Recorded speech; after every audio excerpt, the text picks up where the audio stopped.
We are recording on Saturday, the 28th of May, 2016. Well, what do you know about that? It's Saturday. As you can see, if you're on the video, hey, I've got some light in the room because the sun's still out. So how good's that? Does the picture look better or what? Oh, I need some lighting, I think. All right. Well, those are on the podcast, well, you don't give us stuff, do you? All right. You can find us on the TuneIn Radio app. You know TuneIn Radio, old friend. It's available everywhere. Just search up Aussie Tech Radio, and you'll find. G'day, everyone. It's episode 400 and podcast wall-to-wall station, if you like. So tune in on there. It's been going great guns. What can I tell you? It's been doing maybe about 30 gig of streaming a month, which is quite pretty good. That's better than one, isn't it? All right, you also find us on facebook.com/Aussie Tech Heads, youtube.com/Aussie Tech Heads, and if you want to go to the webpage, it's aussietechheads.com.au/podcast. Follow us on at Aussie Tech Heads, me, at Glenn Goodman, or the news feed at Aussie Tech News, or Mr. William Tompkinson at Mr. Tompkinson. And speaking of Mr. Tompkinson, here he is. Hi, Will. Hey, mate. How you doing? Yeah, not too bad, thanks. We're in Hangouts this week. Hanging out? Well, Skype's decided to freak out, so we'll try and hang out. And I tell you what, they've really done some improvements. They have. The picture is looking good, but that might be because it's daytime. But yeah, it's not going too bad. It's good. Audio's clean. It is. It is. It'd be interesting to get when we get another couple of guys on, because remember Hangout used to have the dodgy transition between people when it changed shots. It went to a low-res, high-res. They reckon. Well, see, now you can actually change all that side of it too. You can change your resolutions as well, which is good. So people on lower bandwidth, like yourself, you're receiving my signal at 720 because I've got decent upload, so you can get my 720p video. But coming back to me, you're sending it back to me at 360.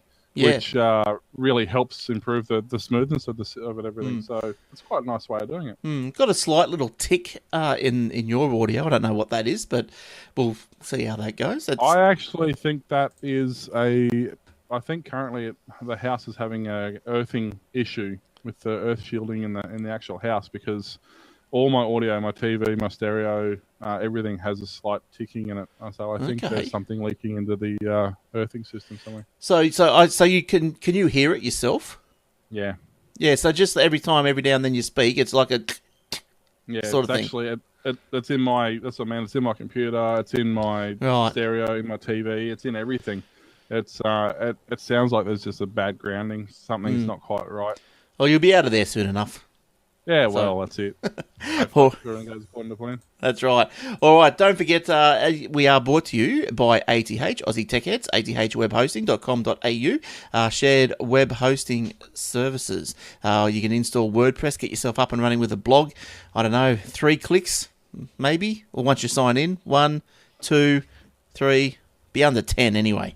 A little bit of typing, under 10, easy. Heaps of YouTube videos, obviously, with WordPress and Joomla and all the other things, Drupal, all that sort of stuff. All right, all other shows that you may like, Aussie Maxone, Garth and Michael do a show every week as well, talk about all things Apple. Michael, he's an certified Apple technician, so he's got his finger on the pulse, and Garth is just a great little Apple fanboy. And don't forget, Aussie Tech Security, that's in a little bit of a hiatus, I think. Just trying to get someone to step in for me. I'm just really busy for the next 8 weeks or so. And hence this is why the Thursday night podcast is now a Saturday afternoon podcast, for this week at least. So just work has just got involved in the way. Damn work. And so I won't be, we'll see how we go. We're still going to produce it weekly if Will or Eric or whoever we can get is available. Other shows, well, we can talk to Will about Obsidian Loft and Old Fart Geeks, but I think work gets in the way of those too, doesn't it, Will? Yeah, it's timing issues, because I'm working one set of hours and Warlock's working an entirely different set of hours. So at the moment, it's just it's one of those, one of those things where nobody has the time when someone else has the time. Yes, that's right. They're not abandoned by any chance. They still are. Wow.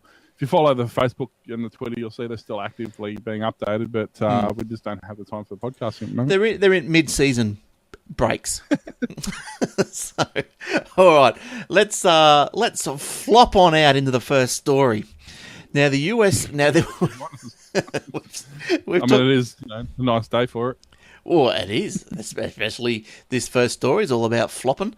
We've talked about this before. We all know about this, but it's reared its little head again. The story's come up again. The United States National Auditor has found that the government is propping up decade-old systems at the expense of innovation, so they spend $61 billion on updating old systems.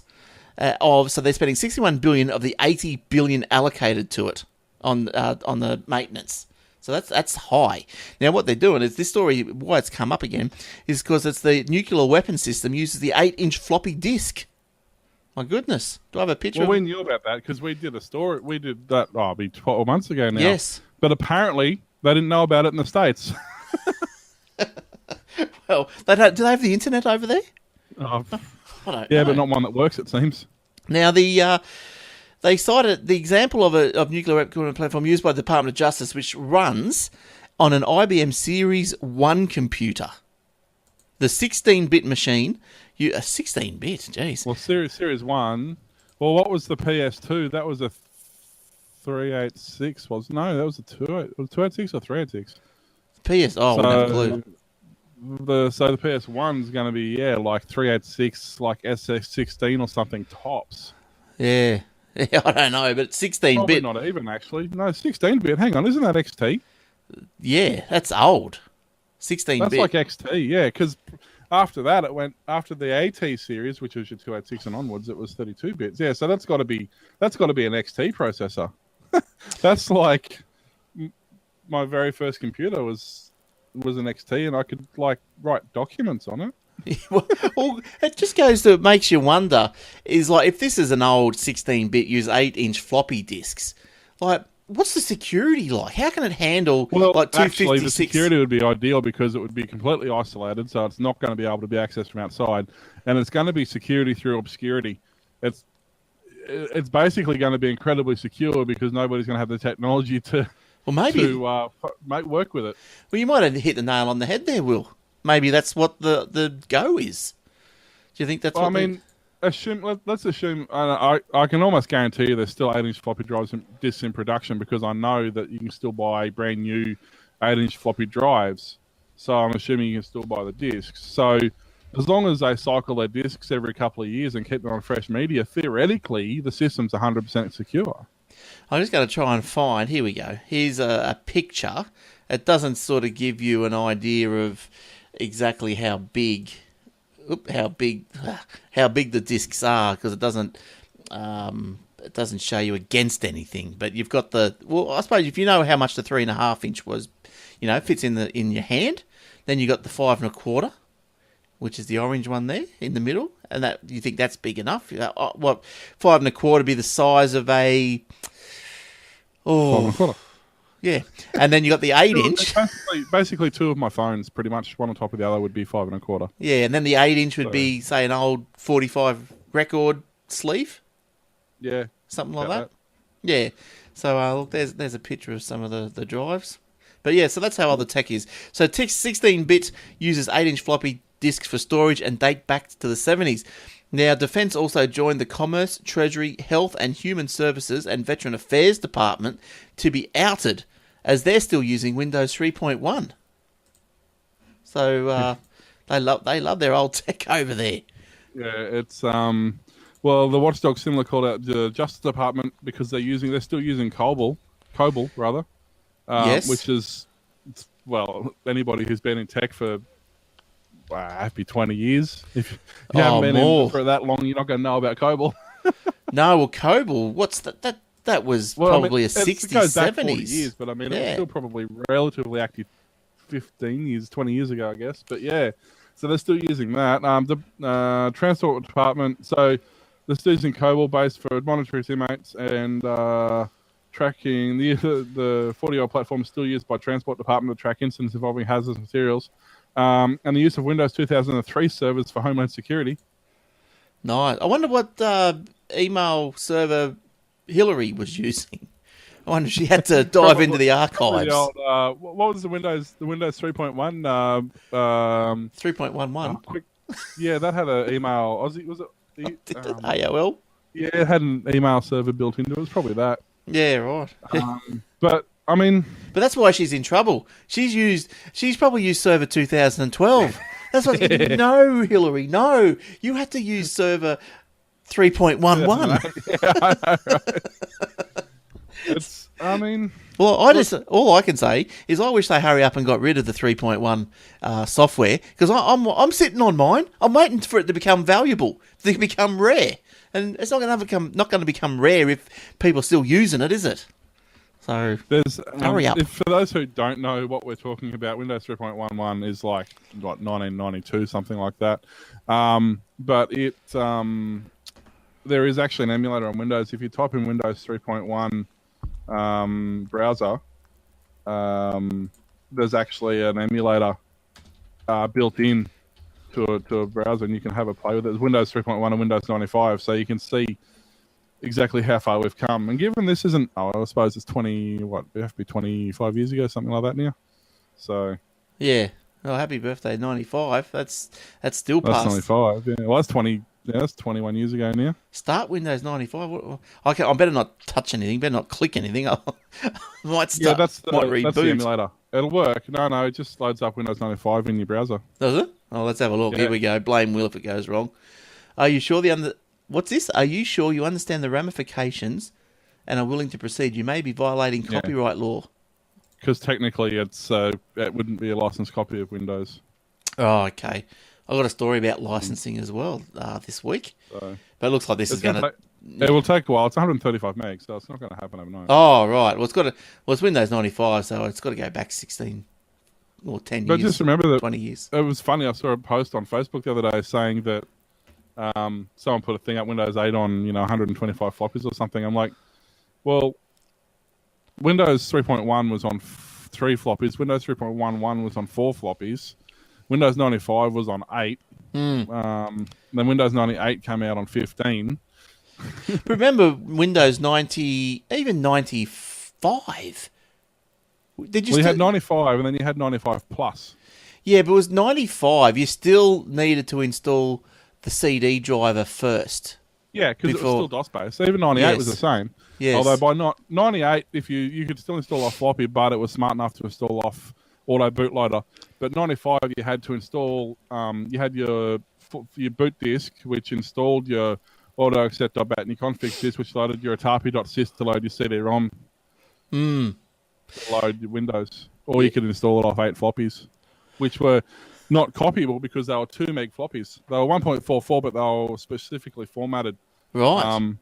Which was a right royal pain because the Windows disks were the worst quality disks you could imagine, and after you used them twice, they never worked again. Well, nothing's changed, has it? And you could. There were ways of doing it, but you couldn't just do a standard disk copy because they were formatted at a 2 meg level. So, yeah, you had to have all these workarounds. Yeah. Oh, Microsoft's That's good back in the day when Extra Gold ruled the world. No, extra. What did I use? I used something called STS or something. Had like the dual, drive A on this side, drive B on this side. Yep. Way before its time. Yeah, it was like Extra Gold had a similar sort of deal. Yeah. All right. Well, enough of the reminiscing. What I'm going to do an old part episode, and it's your fault. That's right. Yeah, we don't want to go there. Not today. Now, where are you up to, Will? What have you got this week that took your fancy?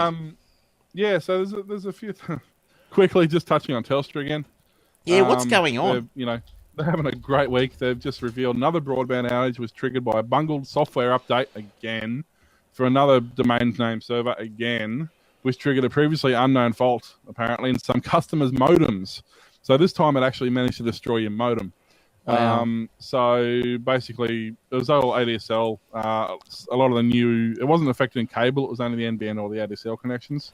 And basically, the short story is they've sent everybody out a new modem because it's impossible to fix your old modem, apparently. So what happened? They sent through they updated the DNS settings, which basically, from what I can gather in this article, it doesn't go a lot of, but basically it destroyed the heartbeat, which the way in the old days when you had a dial-up modem, if the line sat quiet for like 5 or 10 minutes or whatever you had to set to, it would disconnect. So that was when they introduced the heartbeat system, which was literally just a two-way communication between the server and you to let you know that it was still an active line. And every time that it heard this noise, it would reissue the stay awake command for an next period of time. So they do exactly the same thing in ADSL modems, in NBN, in cable. Nothing's changed. They still require a heartbeat. And what they did was they changed the way the heartbeat had been triggered.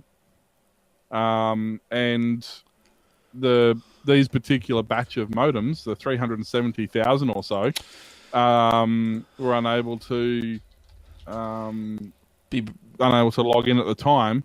But of those, basically because it messed up the heartbeat. So you'd log in, you'd surf for 2 minutes, it'd kick you off. You'd log in, you'd surf 2 minutes, it'd kick you off because it didn't have the stay alive thing working properly. So basically what they've had to do, the 370,000 users, which is about roughly 10% of its broadband database, they've had to send out new modems because it's impossible to fix the system, apparently. That's just so crazy. I was just looking for a something to show you, but I can't find it. But that's just that's crazy the stuff. telco was saying that after customer feedback had shown users would not be interested in receiving another data-free day. No. Yet it happened. Basically, so they decided that customers will receive affected customers will receive $25 credit on their bill. No. I don't know. I think you should start. So you're not getting a data-free day, but you get $25 back. They need to start paying up more, I reckon. That's look, if you're a business, like it's okay for the home users, no big deal. You don't have internet for a day, whatever. But if you're a business, whether it's a home business or an office or a major corporation or a small business, actually small businesses are harder hit than anyone else because they don't have redundancy. A big business will have 3 or 4 or 5 or 10 or 20 simultaneous connections. Yeah. A small home office or a small office or a small business will only probably have one internet connection. And if that internet connection goes down, and especially like us at work, we're all on VoIP. So we don't have a hard line. It's all VoIP. So if we but as being a business, would you be on like you'd have a SLA or something with them? Is that right? Like, would you be on something where you could say, well, we've been down for a day. That's going to cost you guys $500. Well, we're with Commander. Oh, okay. And Demand a Commander. They do phone and internet. But if they're a reseller, so if the internet goes down, it's not something they've done, and they're not liable, then no. If it's something they've done and they've messed something up, then yes. Yeah. So but I guess with Telstra being the end line, then theoretically they should be. But having said that, a lot of small businesses to save money, and this is the difference. See, there are business plans and there's residential plans.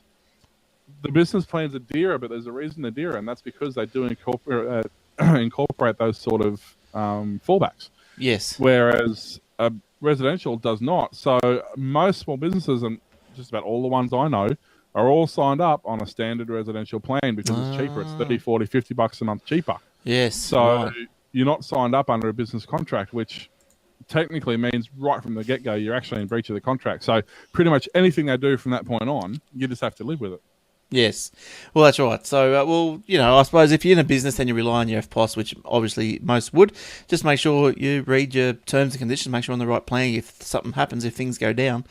But what do you do now then, Will? Do you still have a manual FPOS system? You still have the click-clack machine? Or that's... Well, they've still got the mechanical, but we've got two FPOS at work. They're both Wi-Fi, 3G.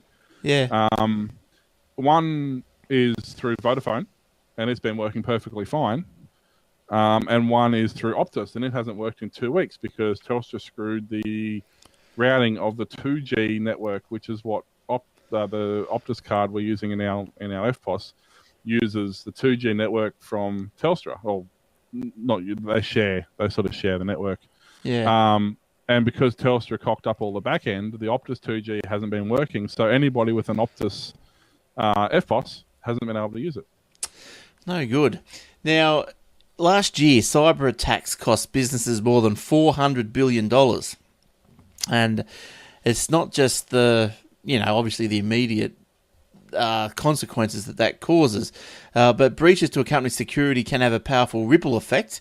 Enterprises can suffer damage to their reputation, irreparable harm to hard-earned customer confidence, etc., etc. More on that in the Aussie Tech Security, but I'm not going to give that show another plug now. I'm doing a story because 1 in 5 Australians use pirated software, apparently. Yeah, the heading in this... I don't know anybody who's ever even thought about using pirated software. No. Well, I know that... Wait, hang on. Well, in the past, but look, you've heard me say this before, but yes, in the past, but once I bought, and I started buying Windows from probably XP, or did a bit, you download XP for a bit, every now and then, every whatever, it would just crash blue screen, but then I started buying it, bought XP, Vista, 7, I've bought them all, and I've had nothing but good reviews, because they just don't crash too much. I know Wills does, but I think that's his hardware somehow. Well, I bought Windows 8, and it's completely unusable on 2 computers, and Windows 10 doesn't work on either of them either. That's got to be your hardware. Works perfectly on the laptop, but doesn't work on either of my PCs. But anyway... my cracked copy of Windows 7 works perfectly. So there's a survey, okay, from the Global Software Survey. Now, 39% of software installed on computers around the world last year was not properly licensed. Now, do you think... Now, I'd probably have to try and differentiate between non-licensed and pirated. Yeah. So, the headline of this story, pirates, but then when you get into it, it's just unlicensed. So, what would that mean? That'd be... that could even be trial software. I mean, if you've downloaded something that's got a 30 or a 60 or 90-day trial, it's not licensed until you activate it. Yes, but it would deactivate after 30 days, or depends. Yeah, but they're saying not licensed software, and that's not licensed until you use it. So the survey found the worldwide rate is 25%, a full 1 in 4 for the banking, insurance, and securities industries. CIOs estimate that 15% of their employees load software onto the network without their company's knowledge, and nearly double the percentage of workers say they are loading software onto the network. I was going to say, I guarantee it's double that. Yeah. And 20% of Australian computers are running unlicensed software on their machines. So, unlicensed, Will's probably right, but what you might pay for something and it's probably got a perpetual or an annual renewal fee, and maybe it just doesn't... you look at something like, take BizWiz, for example. It's a business point-of-sale software. It's not bad software, but it's on a monthly, quarterly, or yearly subscription. The software is fully functional without that. You just can't do a few things like a lot of your online side of it, but the actual software works perfectly fine. So you can use that software without a problem, without actually... ever paying the fee to use it, because it's almost like what do they call it? You had shareware, freeware, and what was the other one? Trialware, shareware. Yeah, there was shareware, which was basically a cut down, restricted, like of a game, for example. It'd be the first couple of levels of the game. Freeware was something that was obviously free, unrestricted, and you could use, and you could pay if you wanted to, but you didn't have to, which I guess we call open source now.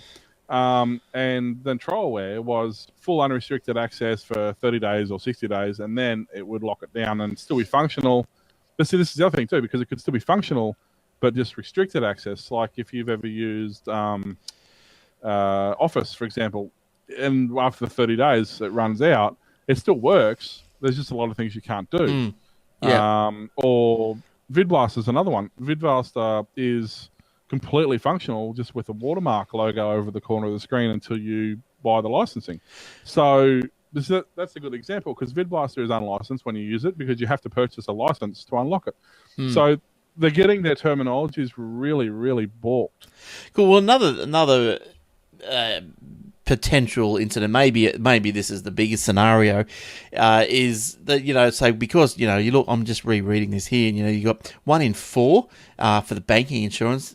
That sounds crazy. Like, why would a bank want to be right. Unlicensed? They wouldn't be doing it deliberately, though. Some of them would be. But a lot of the time, they'll do a rollout of 50 systems and then license for 50 systems. Yes, that's right. The IT guys don't bother to check if there's any more licensing. They'll just roll out another 50 systems when they're asked to. And I think that's where that's the crux of where it's going. I think they're saying, that you've bought 50 licenses, but you've deployed it to 250 machines. So therefore, was it the police? Queensland, was it the Queensland Health or the Queensland? It was one of the. I'm pretty sure it was one of the health departments.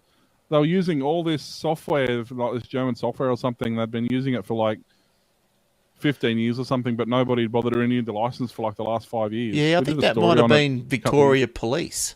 Something like that, yeah. So every single police car, every dispatch officer, everyone who was running this software, they hadn't actually bothered to renew the license in like 10 years on this, or 5 or 10 years on this bit of software.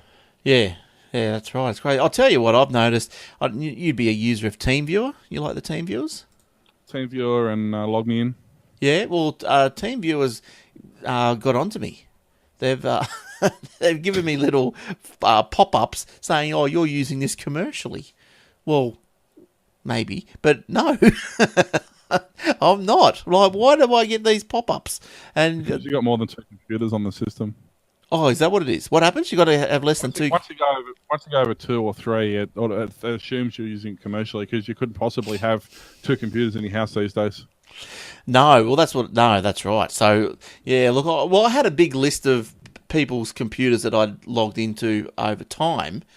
So I just went through and deleted all them. So hopefully that little pop-up will go away. But they limited me to now 5 minutes. And then if I want to log back in after it cuts me off after 5 minutes, I've got to wait 2 minutes before I can go back in. Or you just open another account. Yeah, we could do that. I read on the internet somewhere, you can change your network card's MAC address and all this sort of stuff. But it sounds a bit too much. They don't actually specify, I don't think, what it actually is that triggers it, but there's a certain thing that you do that'll trigger it. Whether it's LogMeIn, whether it's TeamViewer, they've all got the same thing. At some point, they decide that you're a commercial entity. Look, I wouldn't mind. Facebook does the same thing. I wouldn't mind. What do you mean Facebook does the same thing? One of the groups I'm with, we had a group activity page for the Pink Run, which is breast cancer awareness up at Double Island Point. Every year we do a Pink Run up there. And this year, because we had, 2,000 people who were going or something, it decided it was no longer a event. It was a commercial business, and it locked the page down. What, a page or a group? A group? No, the event page. Yeah. You know how you create an event? Yeah. Yeah. Well, it decided after we got to like 2,000 people. There's like 150,000 members in this group. So when we got to like 2,000 people, it decided that it was going to be a commercial event because you couldn't possibly have an event that big privately. So it locked the thing down. It wanted us to pay like $500 to issue it as a commercial thing. Yeah, okay. The dirty scoundrels. We just closed it and said, this time what we're going to do is we're going to add everybody on the group to this page, and if you're attending, remove your name from the list. Yeah, well, that's fair enough. Yeah. So we just did it the opposite way. We're just taking everybody off who's going, and whoever's name's on there, we know they're not going. Fair enough too. Yeah. But yeah, so I don't know. I was a bit upset. Like with the TeamViewer, yeah, I would buy it. But I mean, it's $50 a month, and I don't use it that much. I can't. Like, if they turn around and said $10 a month, okay, or even a per session. Yeah, and 10 cents a session or something. Well, yes, you're right. Even if it was per session, because then you could build that into your call costs to your customer. You could say, well, remember back in the day when you had like Norton Antivirus, or you had was it Laplink? Laplink? Or was it Laplink? Well, that was between 2 computers. Yeah, but there was before TeamViewer, there was a remote access, and I just can't think what it was called. But when you got stuck, you'd call their help desk, and they'd log in. But before they'd talk to you, you'd have to give them your credit card number, so that at the end of it, they'd bill you for the session. Yeah. But yeah, look, I just think that $50 a month's just too much. And like, that's just too much. What's that a year? $500, $600 a year. That's too much for the year. You wouldn't use that. I wouldn't use that much of it. I think if you that $10 a month, I'd probably do that. But maybe these. Yeah, so managed up to 200 attended. So I'm just looking now. I'm betting that's why they. I'm betting that's why they tapped you, because you had so many previous sessions in there. Well, I got rid of them, so let's see how that goes. All right. Well, have you got another story, Will? Yeah, well, talking just quickly of Telstra before, they have won a deal in the same week they failed. They've won a deal to run a $180 million national cancer register. 5-year contract with the federal government. Basically, to maintain and implement a system for managing the cancer screening results of more than 11 million patients. The measure was announced in 2015 in the federal budget with a request for tender. The project was given 150 mil, and then 30 mil later on. The main feature of the system will be a single petition book record that integrates with My Health Records, Medicare, and private health providers, creating a single national record for the screening of cervical and bowel cancer. The new system will replace 8 separate systems that per state and territory that currently cover the system. So hopefully Telstra doesn't fail on this, but I see why they're doing it. Like currently there's 8 separate systems per state and territory. So there's a lot of different systems out there. And some of them are actually still using paper-based systems. Wow. So this will integrate it all online, all be in one database. So hopefully it will make records a lot more reliable and a lot more easier to access. Maybe the pathology service and stuff like that. Maybe the US Defense Department could look at paper-based recording. Might be. They could write it on their floppy disks. Oh yeah, that's right.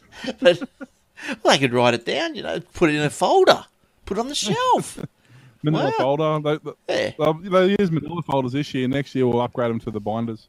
Yeah, well, how much that would save them $60 billion in maintenance. Just do it on paper. What a brainwave! What are these send them an email. What are these isolated, non-network connected? How much information could they possibly have to write down? Did, floppy, head, 3, cleaning, okay. Like, I mean, what else have they got to write? Yeah. Removed cockroaches from system 3.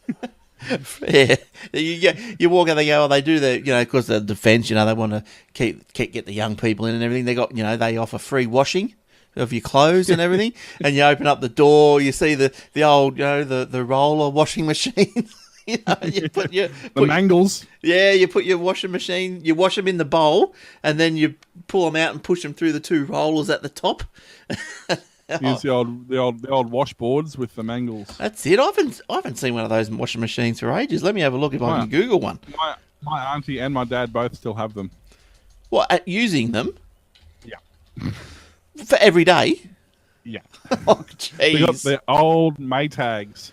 Big, like a 44-gallon drum with a big rotor inside it was the washer. And there we go. Just sit there and wash the machine. And then you had the mangle up top, which you'd flick on. And, it was interesting, needless to say. They called them mangle for a reason. Let's just say that.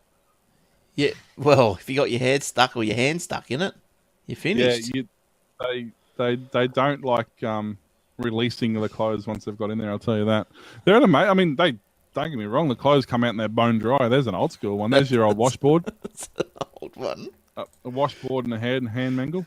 There's an older one. That's the pump. Actually, that looks like it's at a Pioneer Village somewhere, but that's Bedford Museum. That's pretty neat. That's actually I can't quite see what that is. That's a washboard. Oh yeah, they got the hopper. What do you call them? It's like the washers over in the corner, is it? Or is that just part of the furniture? That's like a laundry tub. That's where you put your. Is it? I think they call them the copper. You fill them up with water. You take them out, put them on top of the fire, heat them up. Yeah. Anyway, so that's that's the old machines. Those Maytags. That's exactly what my dad and my auntie have. Yeah, I remember my grandparents had one of those. And look, here's a washboard, Will, for you. I know you love them. The washboards. Yeah, no. Oh, here's one in action. I've used them. There you go, one in action. Okay. Have you finished with that story? Doesn't she look excited to be doing the washing? She does. Well, we'll get back to it. We'll get back to some stories because I know the guys on the podcast, on the audio, are just going, "Oh, we love the video segments." Made for video. Stop being so damn lazy and get our YouTube views up, and then we might make some money, and then we can put it to production costs. That's right. All right. We only need several million views, and we should be able to make $50. That's right. Yeah, if that. Did you finish your story there with Telstra? That was your story, wasn't it? Was it? I don't know. I don't know. Well, I'm going to get another one anyway. I'm going to push on. Apple hires Blackphone founder amid an encryption fight. So we all know of the problems that Apple's had with the FBI. So now apparently they're thinking, well, we got to secure up. We can be hacked and cracked. So they're going to secure up. They've hired this guy, John Callis. He co-founded several well-respected secure communication companies, including PGP Corp, Silent Circle, and Blackphone. Never heard of any of them. Rejoined Apple in May. Callis had worked at Apple in the 1990s, again between 2009 and 2011. Interesting year when he left. When Jobs passed away. I wonder if that had anything to do with it. When he designed an encryption system to protect data stored on a Macintosh. So Apple declined to detail his new role. Now I've got a picture of old John Callis. Here he is. Audio, just pretend a man with a good moustache holding a gun in a dressing gown or something. So Hitler then? It looks like Uncle Sam a bit, doesn't it? What the heck gun is that? It looks like something out of a bloody Space Odyssey. Yeah, but that's on his Twitter picture. What is that? Seriously, it's like steampunk meets Beavis and Butthead. Yeah, so instant. So you know, is that his hair? That's his hair over his shoulder.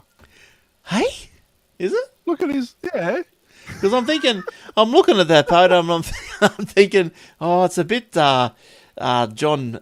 What's his name? McAfee, isn't it? You know, a bit. Yeah. No, it makes him look good. Yeah, so there you go. There's John Cale. So anyway, he's back at Apple. For those of you who care. And Apple doesn't want to tell you what he's actually doing there, but he's joined there to try and probably figure out how the FBI broke into the phone and maybe try and then patch it. But what's Johnny Ives doing? I thought Johnny was in charge of all this stuff. He was in charge of everything, wasn't he? Yeah, but I mean, Apple these days, there's in charge, and then there's in charge, and then that is his hair. Job. That is his hair. Yeah, it's his hair. I know. That's what I was saying. I'm going to put that back up. So, for those on the audio, he's got like an old hat, like a picture an Uncle Sam hat, you know, with the tall. I know what you call those. It's not even. It looks like a leather hat with beaver skin wrap. Yeah, it's got shoelaces on it to tie it together. It's like what do they call that thing? Corset? A corset For his hat. Yeah, it's like a hat corset. And then he's holding some funky space gun, or is it a gun or a drill or something? It'd be a gun. It's some sort of anal probe, I think. And then over his left shoulder is a long flowing ponytail. So he's into it. He's right into it. Okay, so let's see if we can pay anyone else out this week. Okay, what else is going on, Will? Well, had enough of John. Speaking of big companies like Microsoft and Facebook, they have agreed to jointly build a subsea cable across the Atlantic Ocean to meet growing demand for high-speed internet. The construction of the new Maria cable will begin in August this year and is expected to be completed in October 2017. Marie, I think it's Marie, M-A-R-E-A, Marie, will span 6,600 kilometres, which is isn't that like 10,000 miles? Anyway, and it's the first cable to connect the United States with the Southern Europe. It will be operated and managed by Telefónica's Telecoms Infrastructure Unit, Telexness. The cable is initially designed to carry 160 terabytes per second. Terabits, per second. And where does it go? Goes from... Where's it going from? From there to there. It's going from United States with Southern Europe. Yeah. The new cable venture comes nearly 2 years after Google agreed with 5 Asian companies to invest $300 million to develop and operate trans-Pacific cable network connecting the United States to Japan. Microsoft has disclosed the financial details, but the company said last year it embarked on a large-scale program. Underwater data centers envisioned to be powered by renewable marine energy sources are expected to reduce huge costs associated with cooling data centers, which makes sense. Whether or not this is, well, I suppose that will help us because a lot of our internet at the moment goes into Europe. You can either go into the States or into Europe and then piggyback from there. So I guess if they're joined together, it will help. Although I would be more impressed if I saw it go from, like the tip of the Cape up there somewhere to... Yeah, look, it's not. I suppose it'd probably work the same. Work for us anyways. Like because it's definitely going to help. Instead of it, say we might be using it directly, but if we can take some pressure off another cable, right, then that'll free up our cable a bit more. So maybe that will help us anyway. It doesn't matter. More wires on the bottom of the ocean. But, well, yeah, I mean that's kind of what I'm thinking. Like I'm just having a quick look at a what do I call? A map. That's it. And here there's a word for it. Oh, one of those things. Yeah. A paper one? Wow. I was just... Okay. Don't use Pinterest because Pinterest wants you to sign up before it'll let you even look at an image now. So tell me, because I don't use Pinterest, but tell me... No, neither had I. Well, I kind of use it for looking at stuff, but now before you can even look at an image, it wants you, hey, you must sign up. So, but what's the difference between Pinterest and Instagram? Not a lot. To be honest, I'm not missing nothing. I'm just looking at the moment. So it kind of goes. Looks like at the moment it runs between. Looking at that map, looks like it's somewhere around Miami, either Miami or Washington, just depending on roughly. But it looks like they're coming from that sort of coast into probably. Well, where are they coming into from there? Then they're going to be coming into what? Ireland. Yeah, Ireland. That the only thing around that area is like Ireland,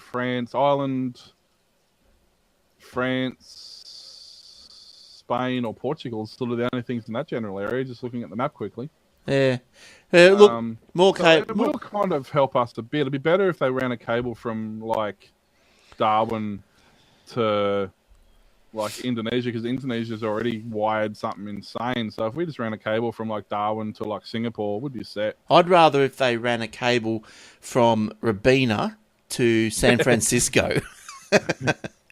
And then I'd be sweet. I'd be happy if they fired a couple of satellites in that general direction. That'd do. Yeah, just anything just to get it faster. Well, we're no sign of the NBN yet, or HFC or whatever we're supposed to be getting. But I'm holding out that we will have it next year because we've got to have it before these Commonwealth Games. Everyone's going crazy up here about Commonwealth Games and getting stuff done and all this sort of stuff. So you don't want dial up. When people come over, they won't be able to use their phones. They'll be chugging along. Here's it. Yeah, you finished, Will? Sorry. Yeah, no, I finished that one. I was going to go on. We're talking about how the US government's spending money on its upgrades. Northern Territory is sinking $186 million into its largest ever clinical systems replacement.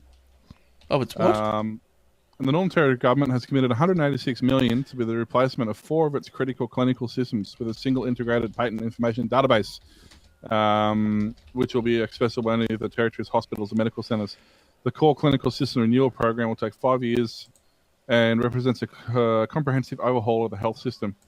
It'll deliver the Northern Territory doctors and clinicians. Wow, they spelled that. I think it's supposed to be clinicians. Oh, well, that word. Even a word. Or clinicians. Yeah, I think that's a word. A clinician. This doesn't look right. They're giving a single view. So basically, they're integrating data that's currently stored into 4 different systems: CareSys, the clinical workstation system, the primary care information system, and the community care information system. So, although they probably really need to talk to Telstra and go, hey, yes. Are you guys doing this or are we doing this? Because it's just funny that this story came out the same day that Telstra is also supposed to be doing the same job. So, duplication. We love it. We love it. We love redundancy. We love duplication. No, we love paying for it as well. We just can't get enough of it. I want to triplicate everything. Now, Harvey Norman. Here's the word for the day. Triplicate. Go and take a pill and triplicate. Don't you be that triplicator. The trouble with triples. I've triplicated that. Now, Harvey Norman, look, this is not a bad idea. Actually, it's they offer. They're coming at. They've started now. You can do this now in metros. 3-hour delivery. Pretty good, isn't it? Yeah. Customers can schedule a delivery for small appliances, consumer electronics, and small goods between 7 a.m. and 10 p.m. weekdays. Now, deliveries start $11.53, live GPS track. Their deliveries are move Harvey Norman, Gary Wheelhouse. Bet you he sits in a wheelhouse. He said he's steering big Harvey Norman around the financial pits of GST and stuff. Said it was an Australian first for the market. So, look, I think this is good. I think this is a good idea. You know, instead of them whinging and moaning about the internet tax or the no internet GST, this is what people pay for. This is why stuff like this, I believe, would make you go into Harvey Norman and say, listen, if I can get that thing delivered in 3 hours, go into a shop, by the time you get home, have a cup of coffee, scratch your head, for whatever reason, because it was itchy, and it'll be there. It turns up on the front door. How good's that? Because, look, I don't know, Will, but I reckon, are you starting to go through, when you look at something on eBay, something relatively cheap, I go through now and say, okay, there might be thousands of them over in Hong Kong, but I start looking for if there's one in Australia, because it takes like 2 days to get here rather than 2 months. It depends. It depends. If it's something I want relatively soon, yeah, I do. But there's a lot of air freight that comes over from China in 3 days as well. So it really depends. And it also depends how much the thing is. I'll give you an example. I'm working on a 3D printer at the moment, and I've just bought the Arduino Mega, the Rance controller board, and the RepRap drivers for it. So to buy those here, even the cheapest, like the rip-offs of the copies of all three, the cheapest I was going to get out of it was about $100 here. Yeah. The same thing I got from China, and I only had to wait a week to get it, cost me $7. So when there's that much discrepancy, no, I'm going to get it from China. When there's, if that was $7 in China and $15 here, I'd spend the $15 and buy it. Yes. But when it's that much of a discrepancy, no way I'm buying it locally. No, not greedy. No, yeah, not if it's going to be a big difference. But stuff. Yeah, if it's something that I don't, if I want it relatively soon and it's not a huge discrepancy in price, yeah, absolutely, I'll buy it locally. I always said that. I'll always try to shop locally. Like even in my stores, I'll go down to my local computer store or I'll go down to my grocer and I'll buy stuff from there, or even JCar if I have to, and I'll get stuff from there if it's not stupidly more expensive. And if it's not, I'll buy it from there. If it's 2, 3, 4 times the price, well, no, not going to happen. Yeah. Well, I go to the local hardware store rather than go to Bunnings or Masters because, it's a little... We don't have one, unfortunately, but I'd prefer to. Yeah, the guys are there and you get more of a personalised, how you going, blah, blah, what have you been up to, blah, blah, blah. But anyway, just getting back to the story, they ship it. Oh, good thing with that milk too. What do you think about that milk that they're doing? I never bought cheap milk anyway, so that's never been. I only ever buy the.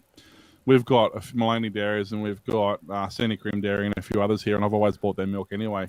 Mainly, it's unpasteurised as well, so it's better for you as well. But I've never bought the cheap milk. Same as I don't buy supermarket bread. Exactly the same reason. Yeah, right. Because I know things like that. I get me little gander up about caged eggs. I don't buy caged eggs. I like free ranged. But most 90% of the free range is still caged. It just means they're not individually caged. That's right. But they're still normally in a cage. There's barn laid. That's right. Yeah. There's actual free range which is laid out in the wild, and then there's barn laid which is still just a giant cage, and then there's normal battery eggs. So the battery ones. The problem is you can't go by price because a lot of the barn laid eggs are exactly the same price as the free range eggs. But you've got to get, if you are going to do it, you really need to get the actual proper free, and they taste so much better too. Yeah, all they do, because I think because like poor Chook's in a little battery. Like, that's so cruel. I think that's really cruel. I don't like that. So yeah, we get this. Well, hopefully it makes us feel good. So we're getting what we think is the right one. So it makes that warm fuzzy feeling inside your belly. Now, getting back to Harvey Norman, how do we get on the chickens? So does chili, don't you know? How do we get on the chickens from Harvey Norman's 3-hour delivery? Jerry probably grows chickens somewhere. Hey, probably. Now, ship it. It's a Sydney-based delivery. That's how he's shipping them. He's shipping them with chickens. He's putting them in a cannon and firing them out. Chicken cannons, and they're gliding into your door. No, they're quadcopters on using chickens. I was just going to say, so ship it. It's a Sydney-based delivery startup that launched in February 2015, signed a deal with Australia Post last month, giving it access to the postal network, and it's delivering... So that price will double next week. Probably. And it's delivering its 3-hour Harvey Norman deliveries through an arrangement with Bonds Couriers. Hey? The biggest problem I have with this, when was the last time you went to Harvey Norman that actually had that thing you wanted available? I don't go in Harvey Norman. 90 just about quietly. everything I've bought from Harvey Norman, other than small stuff like, laptops or small things, even PCs with the PCs, lounges, fridges, microwaves, whatever, everything I've bought from Harvey Norman, they've gone, can you come back, we can ship that out to you, or you can come back in 3 days and pick it up. We've got to get it from the warehouse. Yes. But normally there's a warehouse around, isn't there? Well, I don't know. It takes 3 days for him to get it.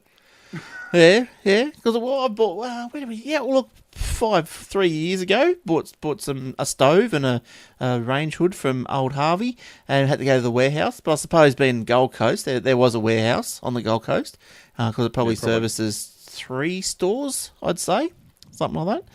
But again, like small purchase of consumer electronics, you're not probably going to buy a TV from Hong Kong, are you, over the internet?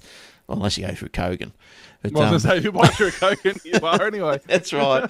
But look, even Harvey, that's a leg up on Kogan even, isn't it? Because he's just a normal, and if you want something like that, I reckon that's pretty good. Look, we'll put Harvey Norman's little thing up. There you go. All right. Now think. Oh, look, I've got another one here. We'll quickly go through because it's a quick one. Emails. The do not call register has inadvertently disclosed 2,000 email addresses. Well, thousands, more than 2,000, thousands of email addresses were exposed in an email sent on behalf of the Do Not Call register, which, as you know, is a free service operated by the Australian Communication Media Authority. In an email, the authority informed about a planned service outage scheduled for the 25th of May.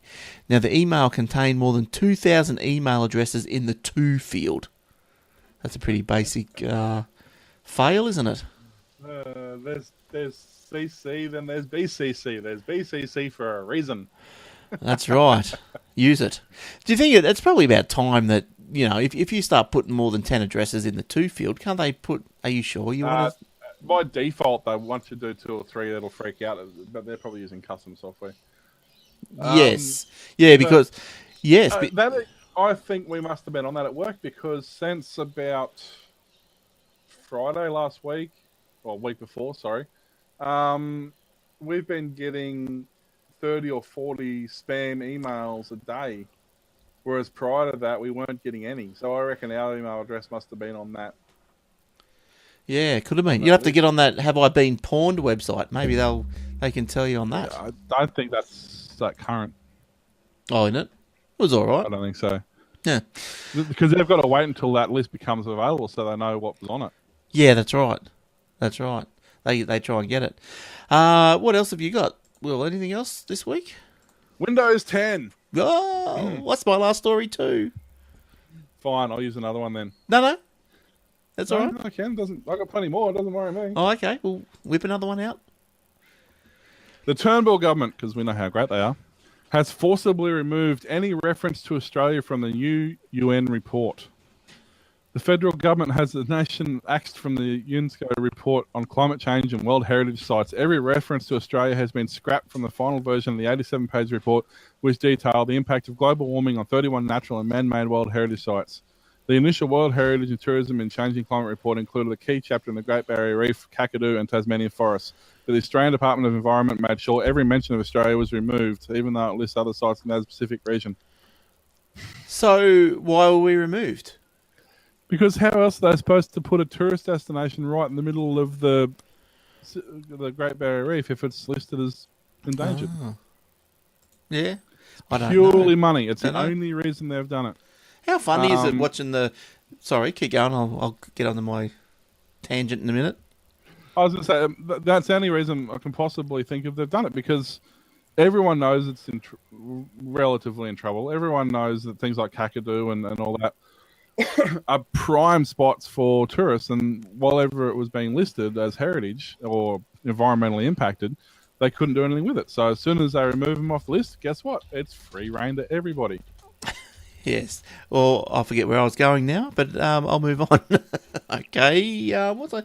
Yeah, you're talking about. Yeah. No. While you're thinking, internet speeds have become a big issue in the election campaign, giving renewed energy calls for the establishment of broadband monitoring systems to allow customers to better understand and compare the performance of their broadband service.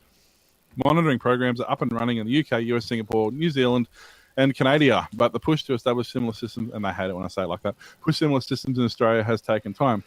A pilot program trialled Trinidad. Wow, that's not even a word. That word's supposed to be trialled by the Australian Competition and Consumer Commission in September. Monitored the fixed line internet between...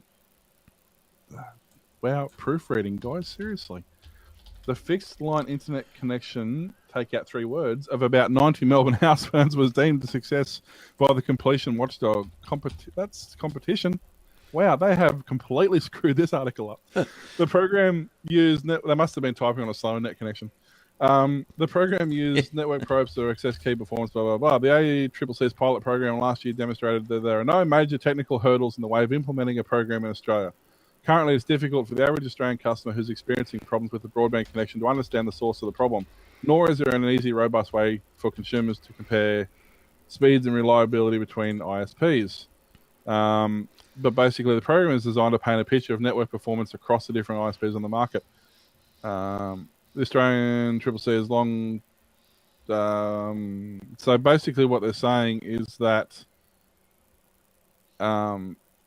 at the moment, as I think we were talking about this other week, at the moment, they can say, oh, our NBN's going to be, 50 down and 100, or 50 up and 100 down. Yeah.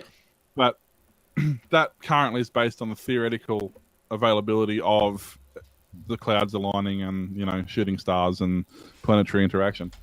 But not actual real-world performance. So the way this is going to work is what they're going to do is they're going to basically... It's opt-in, obviously, but everybody who's on a particular internet connection, they give you monitoring or access to monitoring. So it'd be like a glorified version of the speed test by the sounds of it.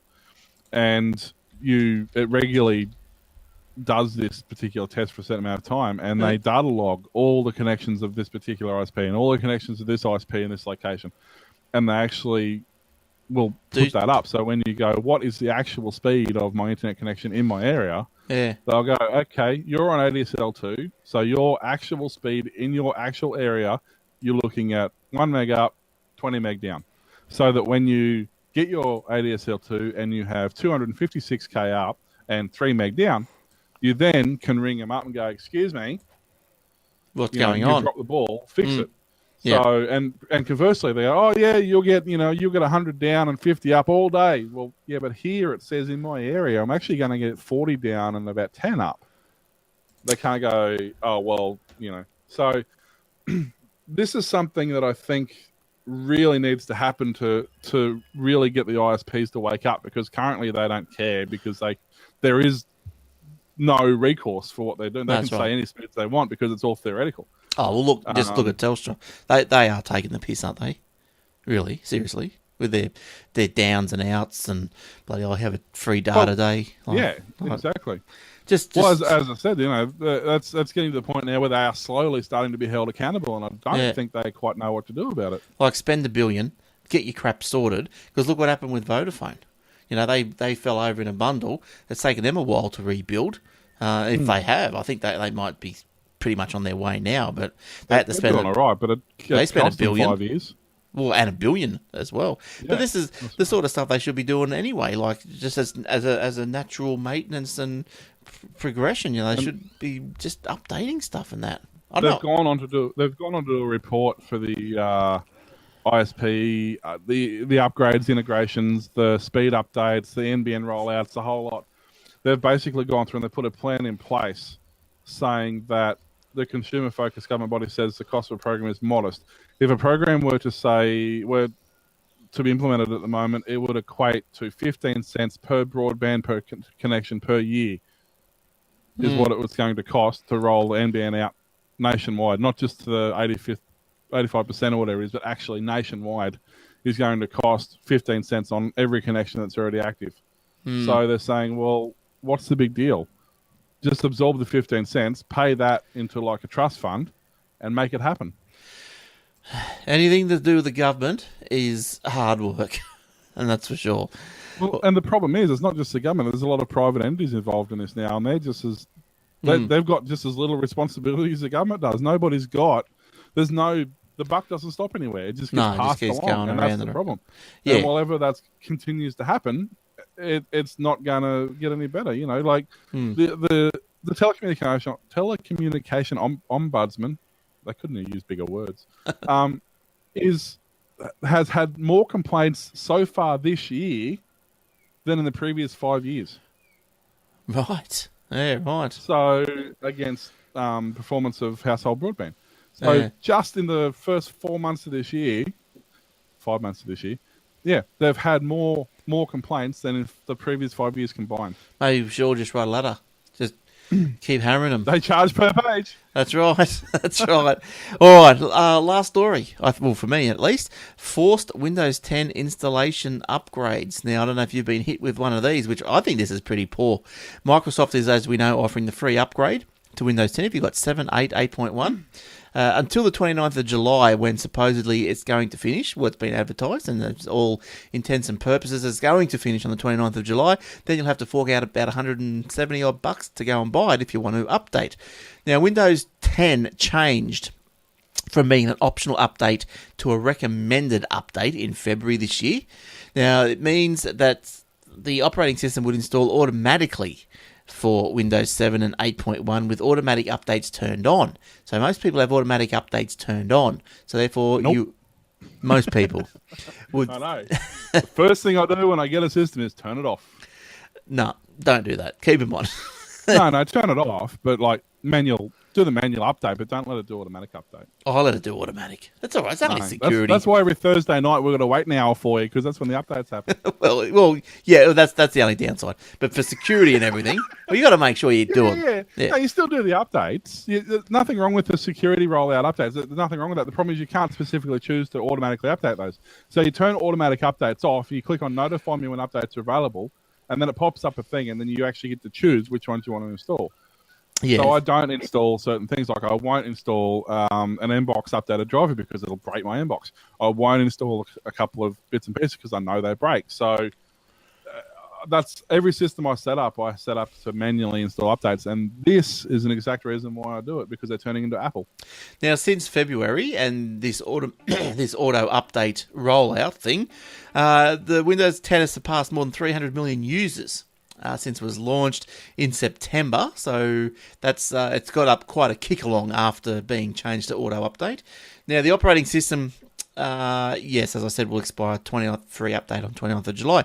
Now, problem being is, and why this shouldn't be happening is, you can turn it off, as Will said. You can also auto update. Yeah, if you click the cross, there's a big red box, big red cross in the top right. If you click that, it'll still install. If you click the actual X on the window, it will close the window. Because apparently the dialog box or the window is saying you've signed up for auto updates. This is going to update to Windows 10. Happy updating, and you go, no, I don't want that to happen. So you close the box, but that's not stopping the update. You're just closing the box. If you click the X, it is closing the notification, not the actual update. If you actually shut the X, it like the normal way you would close a browser window or anything, the actual X in the top right corner. If you click on that, it will actually stop it. Yeah. Yes. Yeah. But what I was going to say is, just give me 2 seconds. 1 sec. I just gotta. I need a secretary now. What I was going to say is, look, I've been out to plenty of places and I've done plenty of updates to Windows 10, which I've had to roll back, and 100% is on laptops. Because Toshiba's were the ones that I've noticed to be probably the worst. You update the Windows 10, function keys don't work, and all the little laptopy, funky keys that they put on, they don't work because there's no driver for them. So this is crazy. Why does Microsoft force this onto people? And then it's also slower on an older system. It is noticeably slower. We've got a little tablet that I use in the car at work for portable point of sale and stuff like that. On Windows 7, it was on XP originally. It was blindingly fast on XP, but I lost the install for that, so I had to put it on 7. And it's fine. I mean, it's serviceable. Yeah. But it auto-updated to Windows 10, and it actually got to the point where I would click on Chrome to launch Chrome. It would take 7 minutes to load the browser. There's something going on with your installs.